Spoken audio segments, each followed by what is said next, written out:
Hey guys! So today I'm just going to talk to you a little bit about mindfulness and the mindfulness section of our executive functioning binder. So it starts with a few breathing exercises, so I just wanted to show you what those look like. But first we can just briefly go over why mindfulness is important, and this is something you're going to want to do with your students.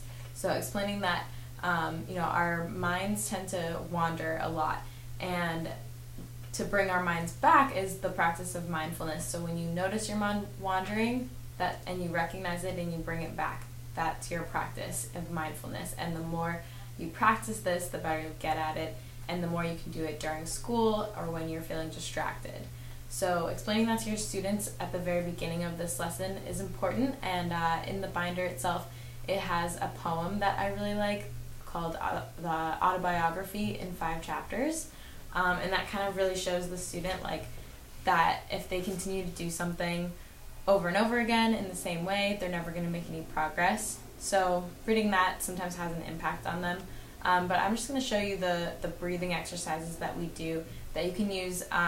They kind of work differently for different people, so it depends on how you feel like the student might respond to one better than the other.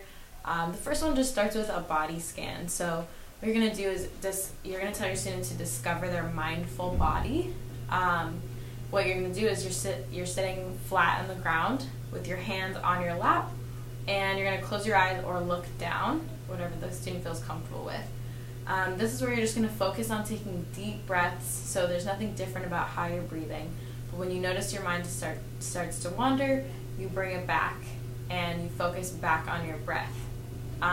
You're paying attention to how your body feels, keeping your posture straight, staying in your mindful body, your feet are on the ground, and you're trying to release any physical tensions you have. So that's the first one.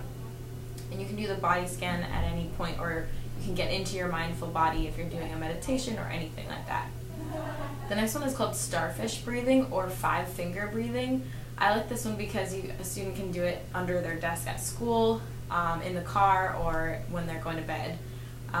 So what you're going to do is you're going to have your fingers out like this on one hand, and as you trace your fingers up with your other hand, you're going to breathe in as you go up and out as you go down a finger. So in as you go up, out as you go down, in as you go up, and out as you go down. So you're just doing this all the way throughout your fingers, and if you feel like you need to go back, you can go back. So a student can do this underneath their desk at school whenever they're feeling tense, stressed out, anything. That's a really good one. That's really simple.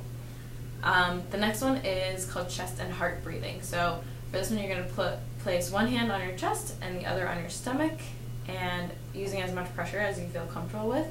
And you're going to breathe in and notice the movement as your shoulders go up, and your chest and stomach are going to inflate or deflate like a balloon. So you can explain that to the students. So you're just breathing deep breaths as you're holding your chest and your stomach, and you feel just the movement of your whole body.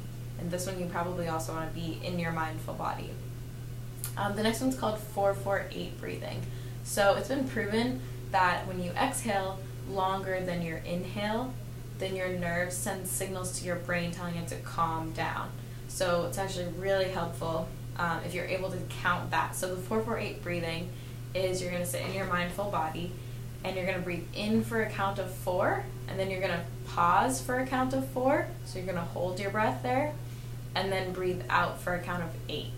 So that way your exhale is longer than your inhale, and your brain is now calming down.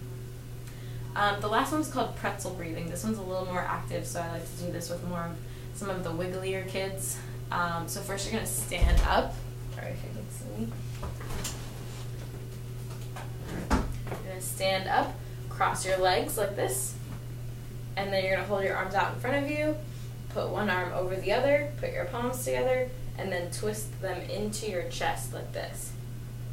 You're going to squeeze your whole body at this point and take a few deep breaths, you're giving your body a hug. So pay attention to your shoulders as they move up and down, and your body is squeezing and releasing as you breathe. So that one's really good for those kids that need to stand up like that. They're going to find it really helpful, and it really does feel like you're giving yourself a hug. So these are all of the breathing exercises you can use with your students. It's really good to have them choose one. Maybe if you go over all of them with them, they can choose one and then try to practice that one at home, see if their parents want to join them.